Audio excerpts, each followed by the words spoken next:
wabarakatuh. Di video ini saya akan menjelaskan materi konsep kalkulus dan juga konsep kombinatorika. Konsep kalkulus terbagi ke dalam beberapa submateri. Ada fungsi, limit turunan integral, dan juga konsep trigonometri.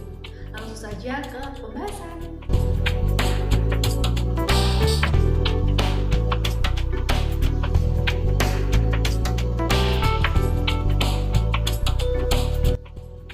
Penggunaan nama fungsi pada awalnya memang tidak persis sama dengan konsep modern yang kini ada.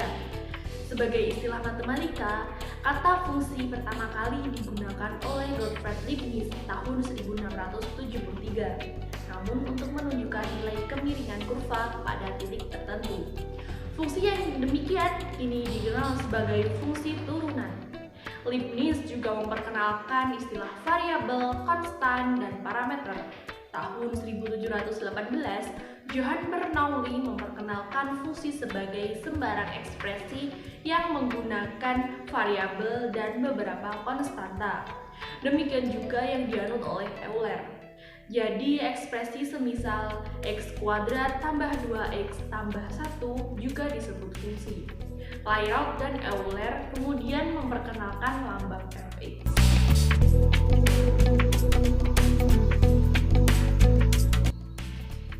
Perkembangan ide yang melahirkan kalkulus berlangsung sangat lama. Mungkin langkah penting pertama dimulai oleh matematikawan Yunani. Zeno dari Elea sekitar tahun 450 sebelum Masehi mengemukakan 4 masalah yang berkaitan dengan ketaktunggaan dan dikenal sebagai paradoks Zeno. Masalah lain yang berkaitan dengan kalkulus adalah metode exhaustion, metode melalahkan. Metode ini disebut demikian karena orang harus berpikir menghitung luas daerah dengan menghitung bagian demi bagian semakin kecil, sehingga semakin mewakili daerah yang akan dihitung. Ini terkait dengan ide dasar dari kalkulus integral. Metode ini pertama kali digagas oleh Eudoxus sekitar tahun 70 sebelum Masehi. Archimedes sekitar tahun 225 sebelum Masehi memberi kontribusi yang penting. Ia menunjukkan bahwa luas daerah yang dibatasi parabola sama dengan 4/3 luas daerah segitiga dengan alas dan tinggi yang sama. Persoalan kedua yang penting adalah menghitung harga pi dengan cara luas poligon. Masalah integral lain yang dikerjakan Archimedes yaitu menghitung luas permukaan dan volume pada bola, kerucut, paraboloida, dan hiperboloida. Fermat menyelidiki tentang maksima dan minima dengan menganggap hal itu terjadi bila kemiringan terhadap kurva sejajar dengan sumbu mendatar. Ini tentu saja bagian dari studi diferensial atau disebut turunan. Descartes mengembangkan suatu cara menentukan normal atau yang disebut garis yang tegak lurus kurva di suatu titik dalam la geometri, dan de Bernoulli mengembangkan metodenya untuk menentukan garis lingkung. Hood lalu membuat metode yang lebih sederhana yang pada dasarnya menggunakan derivatif. Barrow maupun Torricelli menggunakan masalah gerak benda dengan variabel kecepatan. Sekarang masalah tersebut sering digunakan untuk menunjukkan kecepatan sesaat sebagai masalah turunan. Newton menulis tentang teori fluksion pada Oktober tahun 1666. Fluksion ini berkaitan dengan gerak yang berbagai menjadi fluksion X dan fluksion Y. Notasi dari Newton berupa bersesuaian dengan garis lingkung kurva f x y sama dengan 0. Newton kemudian mengemukakan kebalikan masalah, yaitu bila diketahui x dan y, maka berapa y. Newton lalu menyelesaikan masalah tersebut dengan cara antidiferensial. Dalam pekerjaan ini terdapat pernyataan tentang teorema fundamental kalkulus. Bukunya sendiri, Method of Function Infinity Series, baru selesai ditulis tahun 1671 dan diterbitkan tahun 1736. Leibniz menggunakan pendekatan yang telah mengarah ke analisis modern. Karena itu pula, banyak lambang-lambang kalkulus berasal dari Leibniz, antara lain notasi dx, dy, dy per dx, dan pada tahun 1675 ia menggunakan notasi integral, persis seperti yang kita tulis sekarang. Karyanya tentang kalkulus integral diterbitkan pada tahun 1684 dan 1686 dengan nama Calculus Summatorius. Dasar-dasar kalkulus modern mulai jelas lewat karya-karya dari Cauchy.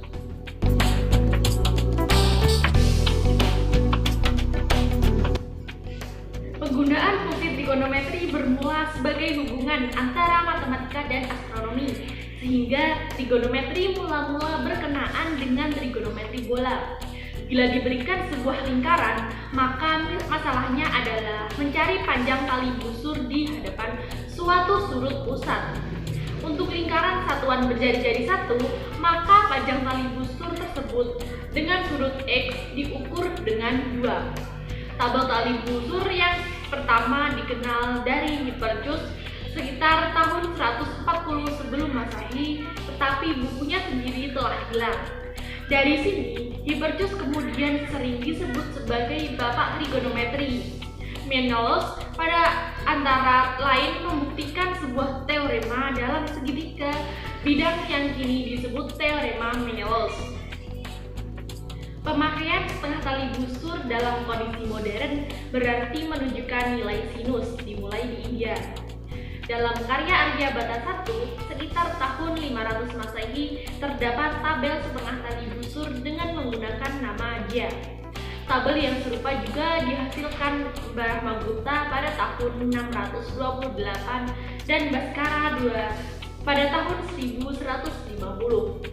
Di dalam bukunya yang berjudul On the Motion of the Stars, Al-Battani atau Albertanus adalah orang pertama yang menyusun tabel dan memperkenalkan fungsi cot.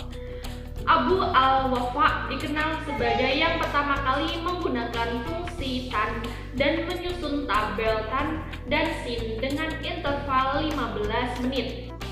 Pendefinisian modern dimulai dari karya Dirichlet dan Lobachevsky yang secara independen mendefinisikan istilah fungsi sebagai relasi di mana elemen pertama menentukan dengan tunggal elemen kedua.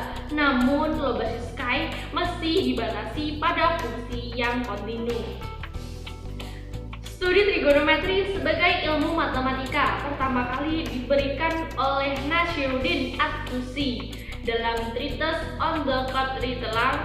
Bahkan dalam buku ini, ia untuk pertama kali memperkenalkan keenam fungsi trigonometri lewat sebuah segitiga siku-siku hanya masih dalam trigonometry series. Menurut Overcross dan Robertson, At-Tusi yang pertama kali memperkenalkan aturan sinus di bidang datar. Konsep tan dan kotan sendiri lahir dengan jalur yang berbeda dengan sin dan cos. Konsep tan dan kotan pada mulanya tidak berhubungan langsung dengan sudut, tetapi berasal dari perhitungan tinggi menggunakan panjang bayangan matahari dalam studi gnomik.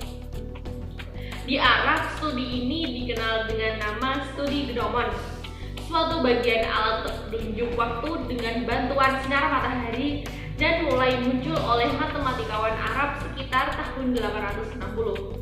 Konsep sekan dan kosekan lahir dari studi tentang gnomon ini.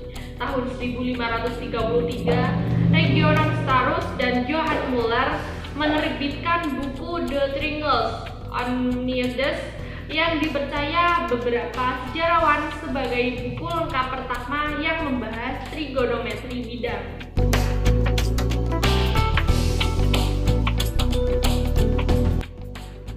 Buku pertama yang membahas mengenai kombinatorika secara jelas berasal dari peradaban Jain di India. Salah satunya buku Bhagavati Sutra. Mahavira secara menakjubkan menulis rumus umum untuk banyak permutasi dan juga kombinasi. Pada buku Lilavati, Bhaskara menulis tentang permutasi dan kombinasi di bawah judul Angka Pasha. Berikutnya buku Kuno Ching yang memuat soal mengenai beberapa jenis heksagram yang dapat dibuat. Di Cina juga telah dikenal masalah yang mengenai teori graf bujur sangkar ajaib sekitar tahun 200 Masehi. Nama Loshu adalah nama untuk bujur sangkar ajaib Abraham bin Ezra sekitar tahun 1140 Masehi telah menemukan bukti sifat simetris koefisien binomial. Pada sekitar tahun 1321, Levi Ben Gershon atau Gernardus menulis sifat dasar terkait rumus